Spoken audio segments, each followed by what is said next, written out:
First ever factory outlet Mukunda jewelleries Kukatpally Khammam Kothapet Somajiguda Hanamkonda and Suchitra. నమస్తే రమగారు. నమస్తే జయ.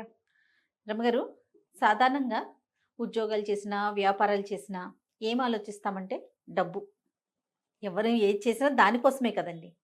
ఫ్యామిలీకి కొంత టైం ఇవ్వలేకపోతున్నాము. పీక్స్లో ఉన్నప్పుడు నిజంగా ఫ్యామిలీకి టైం ఇవ్వలేకపోతాం. లేదు ఫ్యామిలీకి ఇస్తున్నాం అనుకోండి, కెరీర్ మీద అంతగా కాన్సన్ట్రేట్ చేయలేకపోతాం. రెండు బ్యాలెన్స్ చేసుకోవాలంటే చాలా కష్టపడాలి, చాలా ఓర్పు నేర్పు ఉండాలి. ఎక్కడికక్కడ దేనికి దాన్ని సరిపెట్టుకుంటూ సరి చేసుకుంటూ ముందుకెళ్ళాలి. అవునా కాదంటారా? కాకపోతే ఏది ఇంపార్టెంట్ అనేది ఎప్పుడు ఆలోచించుకోవాలి. ఒకప్పుడు ఒక సర్టన్ ఏజ్ ఉంటుంది, 30 to 40 పీక్గా ఉంటుంది ప్రతి ఒక్కరికి కూడా, అమ్మాయిలకైనా అబ్బాయిలకైనా.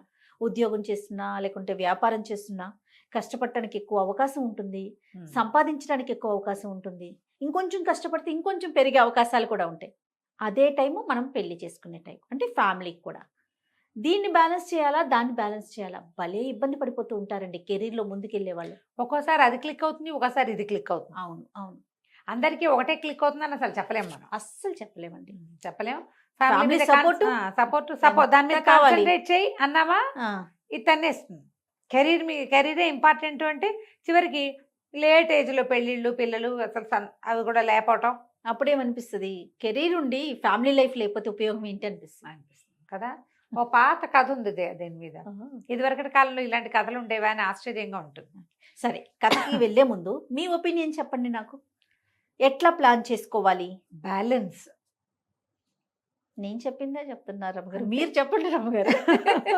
ఇప్పుడు కాదయ్యా, నువ్వు బ్యాలెన్స్ చెప్పి నేను ఏం అక్కర్లేదు అని ఎలా చెప్తాను? నేను కూడా బ్యాలెన్సే కాదు చెప్పాలి. ఇంకేమన్నా టిప్స్ చెప్పండి. టిప్పుకే ఉంది. మనం ఏంటంటే ఒక ప్రైమ్ టైంలో ఇది ఆ పిల్లల్ని కనాల్సిన వయసు, ఇది దాటితే మీకు ఇబ్బంది అని డాక్టర్ చెప్తే కెరీర్ నాపి పిల్లల్ని కనండి. డాక్టర్లు చెప్తారు 30 లోపల ఫస్ట్ కాన్పు ఇవ్వాలి, 40 ఏళ్ళు వచ్చాక రెండో కాన్పు ఓకే, కానీ మొదటి కాన్పు బిఫోర్ 30. అసలు 25కి ముందైతే మరీ మంచిదట జయ. మనం 49 అని అదని ఎంతమంది డాక్టర్లతోటి మాట్లాడుతున్నాం. నేను మాట్లాడాను, మీరు ఎన్నో వీడియోలు చేస్తున్నారు. ప్రతి డాక్టరు చెప్పేది అదే కదా. చదువుకునేటప్పుడు కూడా చాలా మంది డాక్టర్స్, ఇవాళ రేపు నేను కొన్ని కేసులు చూసాను జయ, ఎండి చేస్తున్నారు లేడీస్, రెడ్డి డాక్టర్లు ఎండి చేస్తూ పెళ్ళయింది, పిల్లని కనేసి పిల్లని అమ్మ చేతులు పెట్టి చదువుకుంటున్నారు. తర్వాత ఇబ్బంది అని తర్వాత ఏజ్ పెరిగితే ఇబ్బంది, అందుకని పిల్లల్ని పెంచుకుంటూ చదువుకుంటున్నారు చాలా మంది. సో అట్లా ప్లాన్ చేసుకోవాలి. మగవాళ్ళు ఇప్పుడు 36 వచ్చాక పెళ్లి చేసుకుంటారంటే అప్పటికి నీకు 30 దాటిపోయిన అమ్మాయే దొరుకుతుంది. చిట్టి పిల్లల్ని నీకెవరు కదా, ఇప్పుడు గోల అదే కదా. 2 ఏళ్లే గ్యాప్ ఉండాలి. అబ్బాయికి 36 అయితే అమ్మాయికి 34 అంటే సంతాన సాఫల్యం ఎంత వెనక్కిపోయినట్టు. అది ఆలోచించాలా వద్దా? పెళ్ళికి ఆలోచించాలిగా. అందుకని 36 కాదు నాయన, 30 లోపలే మగపిల్లలు పెళ్ళిళ్ళు చేసుకునేందుకు ప్లాన్ చేసుకుని, అంతగా అవసరమైతే ఉద్యోగం చేసే అమ్మాయి, మనవుల్లోనే ఉద్యోగం ఉన్న అమ్మాయి, టైం కొంచెం ఫిక్స్డ్ టైమింగ్స్ కాకుండా కొంచెం ఫ్లెక్సిబుల్గా ఉండే ఉద్యోగం ఉన్న అమ్మాయి, అలా చూసుకోవాలి. ఇక ఇవాళ రేపు కొంతమంది ఏం చేస్తున్నారంటే అమ్మాయి కూడా చాలా సూపర్ ఎడ్యుకేషన్ ఉండాలనుకుంటారు. సూపర్ ఎడ్యుకేషన్ ఉన్నాక అది ఇంట్లో కూర్చుంటుంది అమ్మడు. ఉద్యోగం కోసమే కదా పాపం కష్టపడేది. కెరీర్ కావాలనుకుంటారు కదా, ఇంత చదువుకుని ఏదో బిల్డప్ చేయాలనుకుంటారు, ప్రూవ్ చేసుకోవాలనుకుంటారు. అప్పుడు పిల్లల్ని గాను అని వాళ్ళని బలవంత పెట్టలేం కదా మనం. కొంచెం ఆలోచించుకుని బ్యాలెన్స్ పట్టు విడుపుతోటి చేయాలి. నీ బ్యాలెన్స్ అన్నది నేను పట్టు విడుపు ఉండాలి గ్యారంటీగా ఉంటే. అప్పుడు కూడా ఇది కూడా ప్లానింగ్ ఎప్పుడు ఒకళ్ళతోటి కాదు కదా జయ. ఫ్యామిలీ ప్లానింగ్ అంటే ఇద్దరు, వీళ్ళు ప్లస్లు మైనస్లు ఆలోచించుకోవాలి. ఒకసారి ఎక్కాలి, ఒకసారి దిగాలి. కొంతమంది పెళ్ళిళ్ళు చేసుకుంటున్నారా చూడు, మనం కథ చెప్పకుండా నేను నీకు లెంగ్దీ మ్యాటర్ చెప్తున్నా. పిల్లల్ని కంటం పట్ల ఇద్దరికి ఒక రకమైన అభిప్రాయం ఉండటంలా. మగవాళ్ళు పిల్లలు వద్దనుకుంటారు, లేదా అమ్మాయిలే పిల్లలు నా వల్ల కాదు, ఎవరైనా తెచ్చుకుని పెంచుకుంటాను అంతే తప్పిస్తే నేను కన్ను, ప్రెగ్నెన్సీ భయం, పెంచలేను, నేను ఇప్పుడే కాదు, నేను పిల్లల కోసం రెడీగా లేను, ఇలాంటివి చెప్తారు. పెళ్లికి ముందే ఇది మాట్లాడుకుంటే మంచిది. మాట్లాడుకునే మ్యాటర్స్లో కిడ్స్ మ్యాటర్ కూడా మనం మాట్లాడుకోవాలి. ఎక్కడికి వెళ్ళిపోయాం రమ్మగారు. మరి ఏం చేస్తాను జయ, పెళ్ళి అంటేనే నెక్స్ట్ జనరేషన్ కదా, దాన్నే వద్దనుకుంటే ఇంకేముంది. పెళ్ళి ఇక పెళ్ళి ఎందుకు? అంత ఘోరంగా Parent. ఉన్నామా రమ్మగారు? ఉన్నామమ్మా, ఉన్నాం, అలాగే ఉన్నాం. అవి వింటుంటే ఇప్పుడు నేను అంతా విని విని విని తలకాయ వాచిపోయి ఫిల్టర్ చేసి ముద్దుగా 2 వాక్యాలు చెప్తే నువ్వు అలా కంగారు ఆ, పడుతున్నావు. అవన్నీ విన్న ఆశ్చర్యపోతున్నా వాళ్ళ నేను. పరిస్థితి ఏంటి? నిజంగా నేను ఆశ్చర్యపోతున్నాను రమ్మగారు. పిల్లలు వద్దు అనుకొని పెళ్లి చేసుకుంటాము అనుకునే వాళ్ళు ఉన్నారా? ఏం పర్వాలేదు, ఏం పర్వాలేదు, ఓ మై గాడ్. ఏం పర్వాలేదు. వాళ్ళు కూడా వచ్చేసారు చైనాలలాగా 1 or నన్లోకి వచ్చారు. పుడితే ఒకటి పుడుతుంది, లేకపోతే పోతుంది, పోని హాయిగా ఉంటాం. కెరీర్ నిజంగా నేను చూసి చెప్తున్నా కదా. అదే మీరు ఎన్ని కేసెస్ చూస్తా ఉన్నారు? ఇప్పుడు మనకి పే చేసే కేసులు చాలా తక్కువ చేయ, అవును, చాలా తక్కువ. అవును. నేను మాట్లాడే కేసులు చాలా చాలా ఎక్కువ. చాలా ఎక్కువ కదా. చాలా ఎక్కువ. ఈ మాట్లాడే కేసులు వింటుంటే వింతగా ఉంటుంది. అవును, అవును. ఇంత విచిత్రం విడ్డూరం ఇలాగా వినిపిస్తూ ఉంటాయి. ఈ సరే, కథలోకి ఇంతకీ కథలోకి వెళ్దాం. పూర్వమట గిరికూటం అనే ఒక పెద్ద నగరానికి క్షేమేంద్రుడు అనే ఒక రాజుగారు ఉండేవారట. క్షేమేంద్రుడు. ఎంత బాగుంది కదా పేరు. 3 అబ్బాయిలట ఆయనకి. నందుడు, సునందుడు, ఆనందుడు. ఈ 3 అబ్బాయిలు ఉన్నారు. వీళ్ళు కొంచెం లేట్ ఇష్యూ, పిల్లలు లేటుగా పుట్టారు. ఆయన పెద్దవాడైపోయాడు క్షేమేంద్రుడు. అయితే అనుకోకుండా ఆయన ఒకసారి మరణించేశాడు. సడన్గా పోయాడు ఆయన. పోయేసరికల్లా పిల్లల్లో ఎవ్వరికి యవరాజ్య పట్టాభిషేకాలు అవి చేయలే. ఉంటామనుకుంటాం కదా జయ, మనం పోతామని ఎవరు అనుకుంటారు? పొరపాటును కూడా అలాంటి ఊహలు రావు. అయితే సైన్యాధిపతి చాలా గట్టివాడు. అతను రాజ్యాన్ని సంభాళించాడు. సంభాళిస్తే కొంతకాలం నడుస్తుంది. 3 అబ్బాయిల్లో పెద్దవాడైన సునందుడిని రాజుని చెయ్యాలి. కానీ అతను అట్లా చేయలే. వీళ్ళ పట్ల చాలా క్రౌర్యంగా వ్యవహరించేవాడు. వీళ్ళ చేతికి రాజ్యం పోనివ్వకుండా ఉండే ధోరణి అతనిలో కనపడడం మొదలుపెట్టింది. వీళ్ళకి అన్నీ కట్ చేసేసాడు. విసిగిపోయారు వాళ్ళు, పారిపోయారు ఒకరోజు. ఈ రాజ్యం మాది, మేము ఇది చేసుకుందామని క్లెయిమ్ చేయడానికి అక్కడ ఏ ఆసరా వాళ్ళకి లేకపోయింది. 3 పారిపోయారా? 3 కలిసి వెళ్ళిపోయారు. వాళ్ళకి అక్కడ క్లెయిమ్ చేయడానికి వేరే ఆసరా ఏం లేదు. మంత్రులు సైన్యాధిపతి వైపే ఉన్నారు, ప్రజలు సైన్యాధిపతి, అధికారులందరూ సైన్యాధిపతి చెప్పిన మాట వింటారు. మీకు తెలియదు అంటారు వీళ్ళని. ఇది మాది వీళ్ళని అని వీళ్ళు అన్నా, వీళ్ళని రాజు చేయమని రాజులను చెయ్యి, ఈ పిల్లాడిని రాజును చెయ్యి, మిగిలిన వాళ్ళిద్దరిని యువరాజులను చెయ్యి అని చెప్పగలిగే సత్తా ఉన్నవాడు ఎవడు లేరు అక్కడ. అందరినీ ఆయన గట్టిగా బిగిచ్చేశాడు సైన్యాధిపతి. ఇక అతని చేతిలోకి వెళ్ళిపోయింది. ఇంకేం చేస్తారు? 3 కలిసి ఇక మనం ఇక్కడ ఉండద్దు, ఇక్కడ మనకి ఫ్రీడము లేదు, వేరే ఎక్కడికైనా వెళ్ళి ఆలోచించుకుందాం అసలు ఏం చెయ్యాలో అని 3 కలిసి పారిపోయారు. ఓకే. పారిపోయి నగర శివార్లు దాటేశారు. దాన్ని ఆనుకుని అవతలకి చాలా పెద్ద పెద్ద అడవులు ఉన్నాయట. అడవుల చివరికి వెళ్ళిపోయారు. ఏవో గుర్రాలు వేసుకుని వెళ్ళారు. అడవుల్లోకి వెళ్ళాక ఇక మనుషు సంచారం ఏం కనపడుతుంది? ఒక 3-4 రోజులు డక్కా మొక్కీలు తిన్నారు. చివరికి ఆ అడవి చివర ఒక పెద్ద పాక వేసుకుని ఉన్న ఒక కుటుంబాన్ని చూశారు వీళ్ళు. పూరిపాకే కానీ పెద్దది. సరే, ఇంకా అప్పటికి ఏవో కాయా కసరు తిన్నారు 3-4 రోజులు. ఒక పూటైనా ఉడికిన అన్నం తినాలనిపిస్తుంది కదా. సరే, ఆ ఇంటి వాళ్ళు ఎవరున్నారో చూద్దామని ఆ ఇంటికి వెళ్ళారు. వెళ్ళేసరికి ఆ ఇంట్లో ఒక ముసలాయన కూతురు ఉన్నారు. కూతురు పేరు ఇందుమతి, ఒక 16-15 ఏళ్ళ పిల్ల. సరే, ఆ ముసలాయన వీళ్ళని చూసి ఎవరో రాజకుమారులాగా ఉన్నారని, రండి బాబు, ఎన్నాళ్ళు అయింది ఈ దారిని ఎవరైనా మనుషులు వచ్చి, మేమేమి ఉంటున్నాం, ఏవో మేకల్ని వాటిని కాసుకుంటాం, మా దారిని మేము ఉంటున్నాం, చిన్న పంట ఏదో పండించుకుంటున్నామని వీళ్ళకి చక్కగా అన్నము అవి పెట్టించాడు. అన్నాలు తిన్నారు, చక్కగా ప్రశాంతంగా కూర్చున్నారు. కూర్చున్నాక 3 మాట్లాడుకోవటం మొదలు. ఇప్పుడు ఏం చెయ్యాలి? మాట్లాడుకుంటుంటే పెద్దవాడు అన్నాడు, చాలా సైన్యం కావాలరా, ఇది కంట్రోల్ చేయాలంటే వీటిని మనం సైన్యాన్ని సంపాదించాలి, మొదట జనాన్ని కూడగట్టాలి.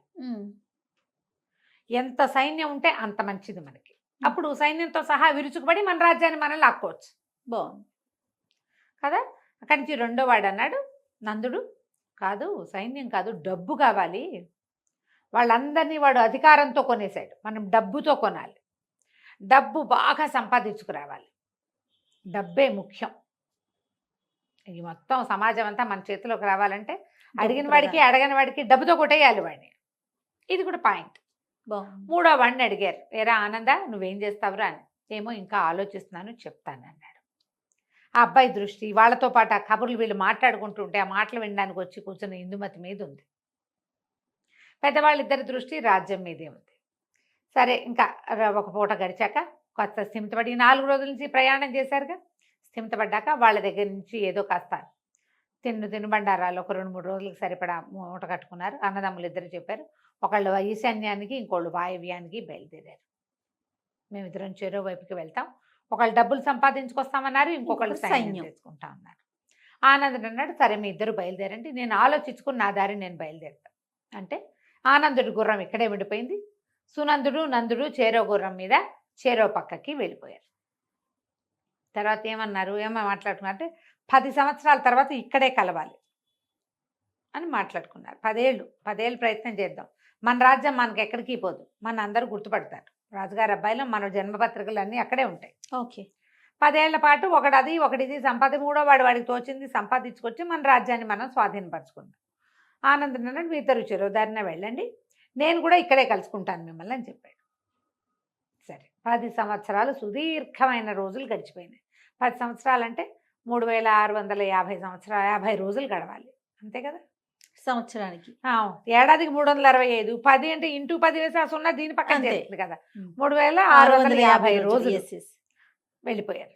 10 ఏళ్ల తర్వాత ఒక రోజున పెద్ద సైన్యం, కనీసం ఒక 25,000 మంది ఉంటారు.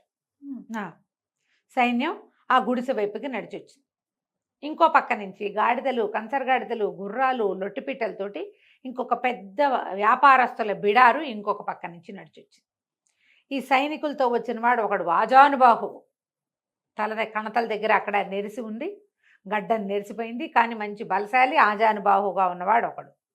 ఈ రెండో గుంపుతో బేహారీలతోటి వ్యాపారస్తుల సమూహంతో వచ్చినవాడు ఇంత బొజ్జ, స్థూలకాయం, తలకాయ నెరిసిపోయి ఉన్నవాడు రెండోవాడు. వాళ్ళిద్దరూ కలుసుకున్నారు. ఒరే నందా సునందా అని మాట్లాడుకున్నారు. ఆనందుడు ఏమయ్యాడో అంటే వాళ్ళు ఒక గుడిసె ముందు ఆగారు కదా, ఆ గుడిసె ఇది వరకు చిన్న గుడిసెగా ఉండేది, ఇప్పుడు చుట్టూతా ఇంకా 3-4 శాలలు లాంటివి వెలిసినాయి, చుట్టూతా తోట వచ్చింది, ఓ ఇద్దరు అంతంత పిల్లలు అక్కడ ఆడుకుంటున్నారు. ఇందుమతి ఇదివరకు వాళ్ళు చూశారు కదా, ఆ అమ్మాయి ఒక చంకలో ఉన్న పిల్లవాడితోటి గుమ్మం దగ్గర నిలబడింది. వీళ్ళు ఏదో డెవలప్ అయ్యారనుకున్నారు. ఆ ఇంటి వెనక నుంచి ఆనందుడు నడిచొచ్చాడు ముందుకి. ఆశ్చర్యపోయారు వాళ్ళు. ఏమిట్రా నువ్వు ఇక్కడే ఉన్నావా, ఇదే నువ్వేం చేసావు అని మాట్లాడుకున్నాక పెద్దవాడు ఏం చెప్పాడంటే 25,000 మంది సైన్యాన్ని పూచుకొచ్చాను నేను, మనం ఉత్తరాలు రాస్తే 5వ రోజుకి ఇంకో 25,000 మంది సిద్ధంగా ఉంటారు, ఈ సైన్యం అంతా మంది, దీంతో విరుచుకు పడిపోవటమే వాడి మీద అనగానే రెండో వాడు చెప్పాడు 25 లక్షల దినారాలు కూడబెట్టాను నేను. చాలా పెద్ద సొమ్ము కదా 25 లక్షలు. మరి మొత్తం వీటి మీద ఉన్న సరుకంతా మందే, మన వ్యాపారం నడుస్తూనే ఉంది. ఇవాళ మన దగ్గర 25 లక్షలు ఉంది, ఊరు మీద 2-3 కోట్లు ఉన్నాయి వ్యాపారంలో. ఎంత డబ్బు కావాలంటే అంత డబ్బు ఉత్తరం రాస్తే వచ్చేస్తుంది 10వ రోజు కల్లా. నీ సైన్యాన్ని కూడా ఈ డబ్బులతోటి కొనేయగలను నేను అన్నాడు. పదండి విరుచుకు పడదామన్నారు. ఆనందుడు ఏం చేశాడు, అక్కడే ఉండి ఇందుమతిని పెళ్లి చేసుకుని 3 పిల్లల్ని కన్నాడు. ఆ తోట దొడ్డి అది విశాలంగా చేసుకున్నాడు, అడవంతా స్వాధీనంలో ఉంది. అప్పుడు ఆనందుడు ఏం చెప్పాడంటే, అంత కంగారు ఏం లేదు, మీరిద్దరూ వెళ్ళిపోయినటువంటి 3-4 సంవత్సరాలకి గిరిపురం అది ఉంది కదా, అక్కడి నుంచి మనకు ఉత్తరం వచ్చింది, సైన్యాధిపతి మరణించాడని, రాజ్యం అరాచకంగా ఉందని, వచ్చి స్వాధీనపరచుకోమని రాశారు. రాస్తే నేను మళ్ళీ ఉత్తరం పంపించాను, మధ్యలో వెళ్ళి చూసొస్తున్నాను, నా భార్య పిల్లలు ఇక్కడే ఉన్నారు, మీకోసం నేను ఇక్కడ ఉన్నాను, మీరు వచ్చాక 3 వెళ్తే 3 పనులు సంభాళించుకోవచ్చు. పెద్దవాడు రాజు అవుతాడు, రెండోవాడు సైన్యాధిపతి అవుతాడు, 3వ మంత్రి అవుతాడు అని చెప్పాడు. పెద్దవాళ్ళిద్దరు మొహమొహాలు చూసుకున్నారు. చేయవలసిన పని చేశాడు కదా వీడు, వాడికి అందరికంటే చిన్నవాడైనా చక్కగా భార్య, ఇద్దరు ఇంతంత చేతికొచ్చిన మగపిల్లలు, ఓ చంటి పిల్ల, 3 సంతానం, యువరాజు కావడానికి రెడీగా ఉన్న పిల్లవాడు ఉన్నాడు వాళ్ళ ఇంట్లో. ఈ పెద్దవాళ్ళిద్దరు వీడికంటే 5-4 ఏళ్ళు పెద్దవాళ్ళు, తలకాయలు నేర్చిపోయినాయి, గడ్డాలు నేర్చిపోయినాయి, స్థూలకాయాలు వచ్చినాయి, ఇప్పుడు వివాహాలు లేవు ఇక కావు. చేయవలసిన పని ఏమిటి మొదట, అది వాడు చేసేసాడు. సరే ఏమనుకున్నారు, ఇంకేముంది మనం రాజ్యం చూసుకుని ఆనందుడు కొడుకుని రాజుని చేసుకుందాం, మెల్లిగా కొంచెం పెద్దవాడిని చేసుకుని అనుకుని ఆనందుడిని కుటుంబంతో సహా తీసుకుపోయి వాళ్ళ సొంత ఊరుకు వెళ్ళి రాజ్యాన్ని స్వాధీనం చేసుకున్నారు. ఇప్పుడు సంపాదన, సైన్య సమీకరణ, సంసారమా, కరెక్ట్ ఏజ్లో చేయవలసింది వీళ్ళిద్దరూ, ఇవి 2 చేసేసారు. అవును. ఇది ఎప్పుడు చేస్తారు, ఇక దానికి టైం లేదుగా. దానికంటూ ఒక టైం ఉంది మరి. టైం ఉంది. ప్రధానంగా ఏంటంటే సంపాదనకి ఎల్లలు లేవు. 70 ఏళ్ళు వచ్చా కూడా సంపాదన ఉంటుంది. ఎస్. కానీ సంసారానికి వయసు కావాలి. కావాలి కదా, ఆడకైనా మొక్కైనా. ఇది ఖచ్చితంగా. ఆలోచించుకుని మనం ఈ కథల్ని బాబా. మన జీవితాలకి అప్లై చేసుకోవాలి. అబ్బా, ఎంత మంచి కథ చెప్పారు రమ్య గారు. సూపర్ అండి, నిజంగా నిజంగా పాత చాలా కథ బాగుంది. కదా. ఇప్పుడు మనం Excellent. మనం చేస్తున్న రకరకాల వ్యవహారాలకి దాన్ని అటాచ్ చేసుకోవాలి. సెటిల్ అవ్వాలి, సెటిల్ అవ్వాలి, సెటిల్ అవ్వాలి, ఇల్లు కొనాలి, కారు కొనాలి, అదేదో కావాలి. ఆ తర్వాత కంటానంటే ఆ తర్వాత ఎస్ కౌంట్ ఉండదు, ఆడవాళ్ళకి అవకాశం ఉండదు. ఇంకేం చేస్తావు నువ్వు? ఇల్లు వాకిలి చూసుకుంటూ ఉంటావు అంతే. అంతే. కథ సూపర్ రమ్య గారు. పెళ్లి చేసుకోము అనే వారందరికీ ఈ ఇదే కథని చెప్పాలి. షేర్ చేయాలన్నమాట. రైట్ అండి, నమస్తే. నమస్తే.